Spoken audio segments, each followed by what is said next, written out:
मोहन एक ड्राइवर था और वो अपनी 10 साल की बेटी निशा के साथ रहता था। मोहन की पत्नी निशा को जन्म देते वक्त ही गुजर गई थी, इसलिए मोहन ने अकेले ही निशा को पाल पोस कर बड़ा किया था। एक दिन मोहन अपनी बेटी निशा से कहता है, निशा बेटा, मुझे काम के सिलसिले में विदेश जाना पड़ रहा है, तो तू 1 महीने तक इस घर को और अपने आप को संभाल लेगी ना? हाँ पापा, आप चिंता मत करो, आप आराम से चले जाओ, मैं अकेले सब कुछ संभाल लूंगी। वैसे भी आप कोई पहली बार थोड़ी ना जा रहे हो। ठीक है, फिर तू अपना ख्याल रखना। निशा भले ही 10 साल की थी, लेकिन वो बहुत ही समझदार थी।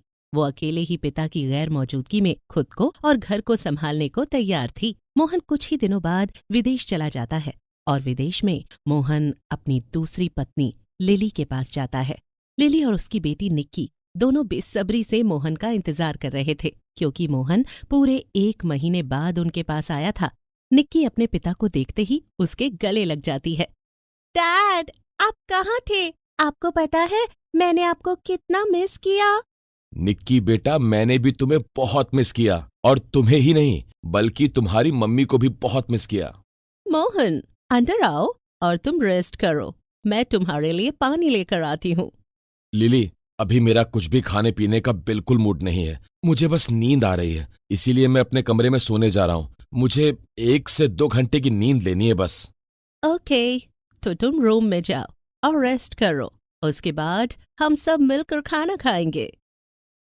मोहन अपने कमरे में आराम करने के लिए चला जाता है और थोड़ी देर बाद मोहन के फोन पर निशा का फोन आता है। मोहन गहरी नींद में सो रहा था, इसलिए मोहन का फोन लिली उठाती है। Hello, who's you? पापा, हेलो पापा, आपको मेरी आवाज आ रही है क्या? बेटा, कौन हो तुम? आंटी, आप मेरे पापा को फोन दे दो, मुझे पापा से बात करनी है, क्योंकि मुझे अपने पापा की याद आ रही है। एक बार आप मेरे पापा से मेरी बात करवा दो आंटी। बेटा, मोहन तुम्हारे पापा हैं? आंटी, मेरे पापा का नाम मोहन ही है, आप एक बार मेरे पापा से मेरी बात करा दो। लिली को मोहन का सच पता चल जाता है और वो गुस्से में मोहन को जगाती है। मोहन, उठो, मुझे आज तुम्हारी रियलिटी पता चल गई है। क्या पता चल गया तुमको? अभी तुम्हारे फोन पर किसी निशा नाम की लड़की का फोन आया था और मुझे पता चल गया है कि निशा तुम्हारी कौन है। तो अब सच सच बता दो मोहन कि तुम पहले से मैरिड हो। तुमने मुझे चीट किया। नहीं लिली, मैं तुम्हें कोई चीट नहीं किया, बस वो सिचुएशन कुछ ऐसी हो गई कि मैं उस सिचुएशन में कुछ ऐसा फंस गया कि मैं चाह कर भी तुम्हें कुछ सच नहीं बता पाया। तो आप बता दो, क्या चल रहा है तुम्हारे दिमाग में? लिली, दरअसल बात यह है कि तुम तो अच्छे से जानती हो, मैं शुरू से ही विदेश में ड्राइवर की नौकरी कर रहा था। मेरी पहली पत्नी मेरी बेटी निशा को जन्म देते वक्त ही दुनिया छोड़कर चली गई थी। तब से मैंने अकेले ही अपनी बेटी को संभाला है, और यहाँ कब मुझे तुमसे प्यार हो गया और कब हमारी शादी हो गई मुझे कुछ भी पता नहीं चला, और ना मैं कभी तुम्हें सच बता पाया, क्योंकि मुझे डर था कि कहीं तुम मुझे छोड़ कर ना चली जाओ। मोहन की सच्चाई जानने के बाद लिली मोहन से कहती है, मोहन, तुम बहुत अच्छे हो और मैं तुम्हें छोड़कर कभी नहीं जाऊंगी। मैं तो चाहती हूँ कि हम लिली को भी अपने साथ यहीं रख लेते हैं। नहीं, मैं अपनी बेटी को विदेश में रखना नहीं चाहता, बल्कि मैं तो चाहता हूँ कि तुम हमारे साथ इंडिया चलो। इंडिया जाकर हम अपनी एक नई शुरुआत करेंगे। ठीक है, मैं इंडिया जाने के लिए तैयार हूँ। लिली की बातें सुनकर मोहन बहुत खुश होता है और अब मोहन अपनी विदेशी पत्नी और बेटी निकिता को लेकर इंडिया आना चाहता था। लेकिन इंडिया आने से पहले ही एक एक्सीडेंट में मोहन की डेथ हो जाती है, जिससे लिली और निकिता पूरी तरह डिप्रेशन में चले जाते हैं। और कुछ समय बाद लिली अपनी बेटी निकिता को लेकर निशा के पास आती है। निशा लिली और निकिता को देखकर कहती है, आप कौन हैं? लिली निशा को सारी सच्चाई बताती है। सच्चाई जानने के बाद निशा अपने पापा को याद करके रोने लगती है। लिली निशा को संभालती है और अपने गले लगा लेती है। निशा बेटा, तुम रो मत, तुम्हें परेशान होने की कोई जरूरत नहीं है। तुम्हारी माँ है ना तुम्हारे पास, अब से हम हमेशा साथ में रहेंगे। कुछ दिनों तक सब कुछ सही चल रहा था। लिली निशा और निक्की दोनों को खूब प्यार करती थी, लेकिन धीरे धीरे लिली ने अपना असली रंग दिखाना शुरू कर दिया था। एक दिन निशा अपनी माँ से कहती है, माँ, आप निक्की को स्कूल भेजते हो, इसलिए मैं भी स्कूल जाना चाहती हूँ। मेरा भी पढ़ने का मन करता है। माँ, आप मुझे भी स्कूल भेजो ना, मेरा भी नाम लिखवा दो ना माँ स्कूल में। तेरा दिमाग तो ठीक है ना? तू कहाँ गरीब लड़की और कहाँ मेरी बेटी। तूने सोच भी कैसे लिया कि तू मेरी बेटी की बराबरी करेगी? अरे मैं अपनी बेटी को पढ़ा लिखा कर एक वेल एजुकेटेड वुमन बनाना चाहती हूँ और मैं अपनी बेटी की शादी बहुत अमीर घर में करूंगी और तेरी शादी एक छोटे से गरीब घर में करूंगी ताकि तुझे तेरी औकात हमेशा याद रहे। माँ, आप मेरे साथ ऐसा क्यों कर रही है? आपने तो कहा था कि आप मुझे बहुत प्यार करोगी, फिर मेरे साथ ऐसा क्यों माँ? क्योंकि मुझे तू बिल्कुल पसंद नहीं है। तेरी शक्ल मुझे बिल्कुल भी अच्छी नहीं लगती। गुस्सा आता है तुझे देखकर। तू मेरी पति की पहली बीवी की बेटी है। लिली अपनी बेटी निक्की को पढ़ने के लिए एक अच्छे स्कूल में भेजती है और बेचारी निशा एक अमीर घर में झाड़ू पोछे का काम करने के लिए जाती है।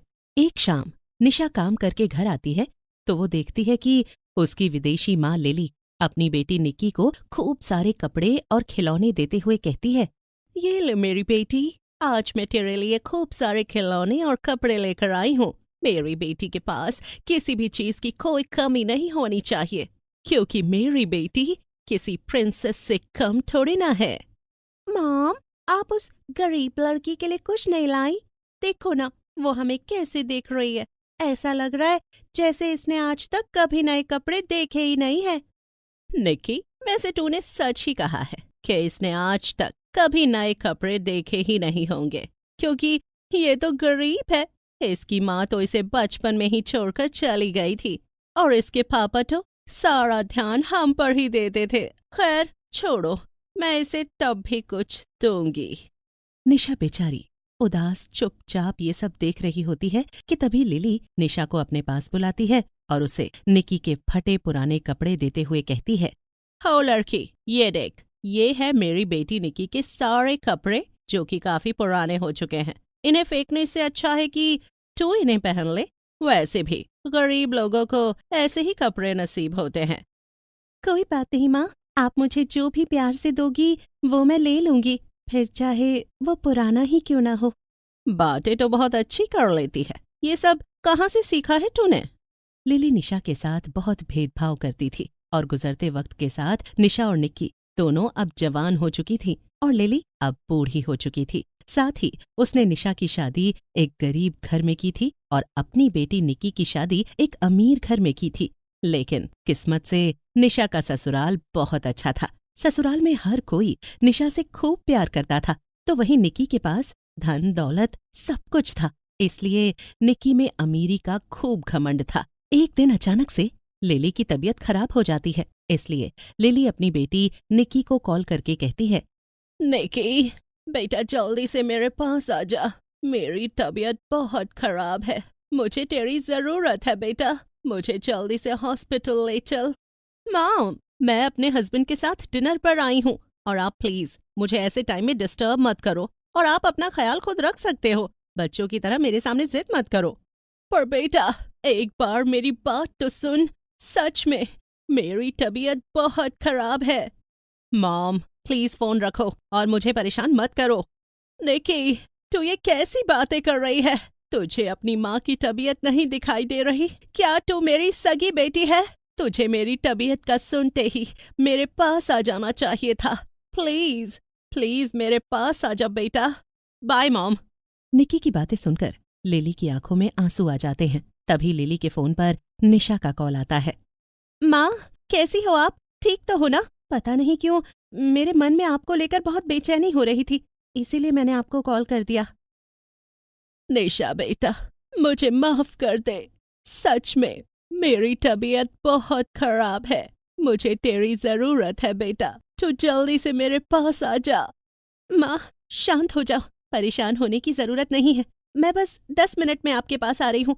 और हाँ, चिंता करने की कोई जरूरत नहीं है, मैं हूं ना आपके साथ। जब तक आप ठीक नहीं हो जाती तब तक मैं आपके साथ ही रहूंगी।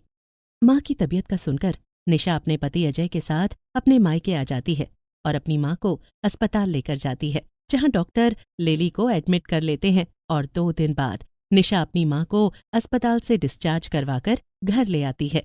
घर लाकर निशा अपनी माँ की खूब सेवा करती है। ये देखकर लिली को खुद पर बहुत शर्मिंदगी महसूस होती है और वो अपनी बेटी निशा से कहती है, निशा, मुझे माफ कर दे बेटा। आज मुझे अपने ऊपर बहुत शर्म आ रही है। सच में तू बहुत अच्छी है। मैंने हमेशा तेरे साथ भेदभाव किया, पर आज मुझे पता चल रहा है कि मैंने बेटी के रूप में एक हीरा खोया है। माँ, आप इतना मत सोचो। मुझे बस आपका प्यार चाहिए, और माता पिता तो बच्चों को प्यार करने के लिए और आशीर्वाद देने के लिए ही होते हैं। आप मुझसे माफी मत मांगो। मुझे आपसे कोई शिकायत नहीं है माँ। सच में बेटा, तू बहुत अच्छी है। आज मुझे पता चल रहा है कि मैंने अपनी निशा के साथ कितना भेदभाव किया है। लिली को अपने किए पर बहुत पछतावा महसूस होता है, इसलिए वो अपनी बेटी से माफी मांगती है। निशा को अपनी माँ से कोई शिकायत नहीं थी, इसीलिए वो खुशी खुशी अपनी माँ को गले लगा लेती है और इस तरह से लिली का नजरिया निशा के प्रति पूरी तरह से बदल जाता है। लेकिन ये नजरिया वक्त रहते बदल जाता तो शायद आज लिली के मन में ये पछतावा न होता। संध्या को बहुत देर से प्रसव पीड़ा हो रही थी। बाहर उसका पति और उसकी सास बच्चे की किलकारी सुनने के लिए बेताब हो रहे थे। वहीं संध्या की बेटी भूमि भी बैठी हुई थी। कुछ देर बाद डॉक्टर ने आकर सबको बताया कि संध्या ने एक स्वस्थ बेटी को जन्म दिया है। देख रहा है मोहन, इसने दूसरी बार भी बेटी को जन्म दिया है। मुझे तो लगता है ये मनहूस है। पहले इसको पैदा कर दिया, अब दूसरी भी बेटी पैदा कर दी। अब मैं क्या करूं माँ? दो लड़कियों की जिम्मेदारी कैसे उठाऊंगा? बाबा, मेरी बहन आई है, देखने चलो ना। चुप हो जा। बड़ी अच्छी खबर सुनाई है ना तेरी माँ ने। तुझे देखना है ना अपनी बहन को। जा अंदर जा और जाकर अपनी बहन को आराम से देख। और अपने पिताजी की बातें सुनकर भूमि अंदर चली जाती है। मोहन बेटा सुन, मैं जो बात तुझसे कहने जा रही हूँ, शायद तुझे लगे कि मेरी माँ क्या कह रही है, लेकिन बेटा दो लड़कियों की जिम्मेदारी, उनकी शादी ब्याह सब कुछ तू कैसे संभालेगा? मेरी बात मान, घर चल, पड़ी रहने दे इसको यहीं अपनी दोनों बेटियों के साथ। जो 2 बेटियां पैदा कर सकती है तो आगे तो उससे उम्मीद ही मत कर कि वो तुझे बेटा पैदा करके देगी। और अपनी माँ की बात सुनकर मोहन संध्या को उस हालत में छोड़कर घर चला आता है। उधर काफी देर तक नर्स उन दोनों को ढूंढने के बाद संध्या से आकर कहती है, तुम्हारे कहने पर मैंने सारे हॉस्पिटल का चक्कर लगा लिया है, लेकिन तुम्हारी सास और तुम्हारा पति कहीं भी नहीं है। माँ, दादी बाबा से कह रही थी कि देखो दूसरी भी लड़की पैदा की है। तुम्हारा बहुत बहुत शुक्रिया नर्स, मुझे पता चल गया है। वो लोग घर चले गए होंगे। और नर्स के जाने के बाद संध्या सोचने लगी कि अगर वो घर जाएगी तो उसके साथ क्या होगा, और ये सोचकर ही उसकी आत्मा कांप गई। 2 दिन अस्पताल में रहने के बाद भी संध्या से मिलने के लिए ना तो उसकी सास आई और ना ही उसका पति आया। संध्या को अब घर जाते हुए भी बड़ा डर लग रहा था। उसने अपनी बेटी भूमि का हाथ पकड़ा और अपनी छोटी बेटी को गोद में लेकर अस्पताल से निकल गई। माँ, हम कहाँ जा रहे हैं? घर चलो ना, देखो मेरे कपड़े कितने गंदे हो गए हैं। नहीं मेरी बच्ची, अब हम घर नहीं जाएंगे। अब हमारी जगह उस घर में नहीं है और उधर घर पर। माँ, क्या कहती हो? क्या मैं लेकर आ जाऊं उनको घर? हरगिज नहीं, उसे जहाँ जाना है चली जाए। मैं तेरी दूसरी शादी करा दूंगी मोहन, और देख लेना पहली बार में ही बेटा ही होगा। मुझे कितनी चाहत है कि बेटा होगा। अगर बेटा हो जाता ना तो मैं भूमि को भी अच्छे से पाल लेता, लेकिन 2 बेटियों की जिम्मेदारी, मुझे तो सोचकर ही घबराहट हो रही है माँ। अरे तू चिंता क्यों कर रहा है? कहा ना तेरी दूसरी शादी कर दूंगी, वो रहे अपनी बेटियों के साथ। और उधर संध्या अपनी दोनों बेटियों के साथ चलते चलते थक चुकी थी। वो एक जगह बैठ जाती है। माँ, बहुत थक गई हूँ और बहुत तेज भूख भी लगी है। माँ, अस्पताल से क्यों आ गई? वहाँ पर कम से कम खाना तो मिल रहा था। बेटा, बस अस्पताल में इतने दिन ही रह सकते थे, इससे ज्यादा दिन हमें नहीं रखते वो। मेरी बेटी को भूख लगी है, रुक मैं अभी कुछ देती हूँ।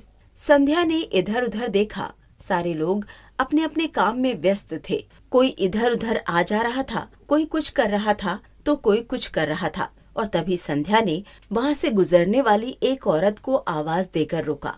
सुनो बहन, बहन मेरी मदद करो, मेरी बेटी को भूख लगी है, इसे कुछ खाने को दे दो। पता नहीं कहाँ कहाँ से बच्चों को पकड़ कर ले आते हो तुम लोग और भीख मांगने लगते हो। मेरे पास क्या खजाना रखा हुआ है जो मैं तेरी बेटी को खिला दूं? नहीं नहीं बहन, तुम मुझे गलत समझ रही हो। मैंने दूसरी बेटी को भी जन्म दिया है, इसलिए ससुराल वालों ने मुझे अपने घर में रखने से मना कर दिया है। अब 2 बेटियों को लेकर कहाँ जाऊं? 4 दिन हो गए हैं मैंने इस बेटी को जन्म दिया है इस हालत में। अब तुमसे क्या कहूँ बहन, मेरे ऊपर रहम खाओ, मेरी बेटी को कुछ खाने के लिए दे दो। ये तुम क्या कह रही हो?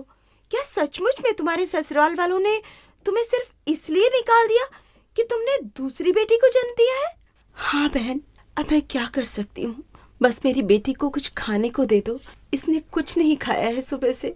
और तब उस औरत को संध्या के ऊपर बड़ी दया आती है। वो एक ब्रेड का पैकेट और दूध लाकर संध्या को दे देती है। भगवान तुम्हारा भला करे बहन, लेकिन तुम अब कहाँ जाओगी? तुम तो अभी जच्चा हो, इस हालत में इस तरह रोड पर रहना भी तो ठीक नहीं होगा। रुको, मैं अभी पुलिस बुलाती हूँ। पुलिस? वो किस लिए? अरे और नहीं तो क्या, इस हालत पर रोड पर रहोगी? मैं पुलिस बुलाती हूँ, वो तुम्हारा कहीं ना कहीं इंतजाम करवा देगी। और तभी वो औरत अपने फोन से पुलिस बुला लेती है। पुलिस को जब ये पता चलता है कि संध्या ने अभी 4 दिन पहले ही एक दूसरी बच्ची को जन्म दिया है और घर वालों ने उसे निकाल दिया है, ये सुनकर उन्हें बड़ा दुख होता है। कहाँ रहते हैं तुम्हारे ससुराल वाले? बताओ मुझे, मैं तुम्हें तुम्हारे घर छोड़कर आती हूँ। अरे ऐसे कैसे बाहर निकाल दिया उन्होंने? मैडम जी, मुझे ससुराल वापस नहीं जाना है। आप मुझे वहाँ छोड़ भी जाएंगी तब भी वो लोग मुझे वहाँ से निकाल देंगे या मेरी बेटियों के साथ कुछ कर देंगे। कह तो तुम भी ठीक रही हो, लेकिन 4 दिन की जच्चा के ऊपर शर्म नहीं की, वो भला किसकी शर्म करेंगे? और फिर पुलिस संध्या और उसकी दोनों बेटियों को जीप में बैठाकर एक आश्रम में छोड़कर आती है। हे भगवान, दया नहीं आई उन लोगों को तेरे ऊपर? इतनी छोटी बच्ची के साथ कैसे छोड़ दिया? एक काम करो, तुम अभी आराम करो, तुम्हें 2 महीने तक कुछ करने की जरूरत नहीं है। पहले अपना और अपनी बेटी का ध्यान रखो। आपका बहुत बहुत शुक्रिया।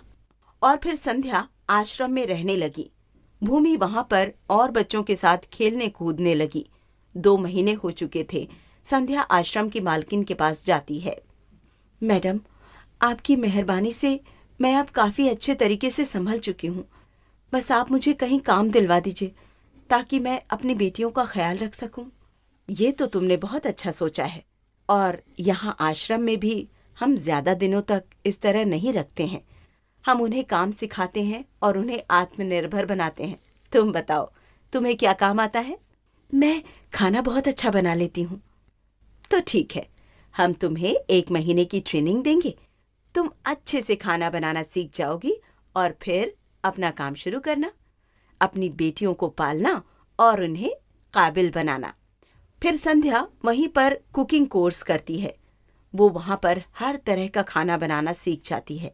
आश्रम के आखिरी दिन आश्रम वाले उसकी मदद के लिए उसे 20,000 रुपए देते हैं। अपने पैरों पर खड़े होना और दोनों लड़कियों की अच्छे से परवरिश करना। मैं चाहती हूँ कि जिंदगी में एक बार फिर तुम्हारी सास का तुम्हारे साथ सामना हो और वो देखें कि वो जिन लड़कियों को अस्पताल में लावारिस छोड़कर गई हैं ना, वो कितनी कामयाब हो गई हैं।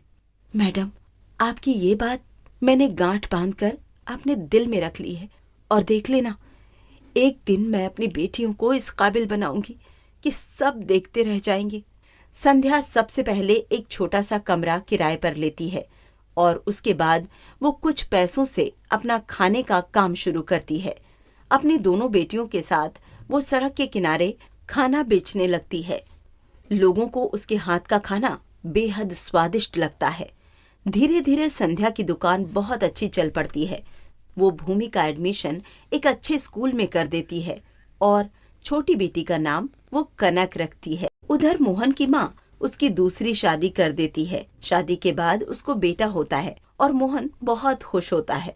अब वो केवल अपनी पत्नी की बात सुनता, अपनी माँ के ऊपर जरा भी ध्यान न देता और उसकी पत्नी उसकी माँ से सारे घर के काम करवाती और उसे खाने के लिए भी नहीं देती। संध्या कितनी अच्छी थी, कितने अत्याचार किए मैंने उस पर, लेकिन फिर भी वो मुझे समय से खाना देती थी।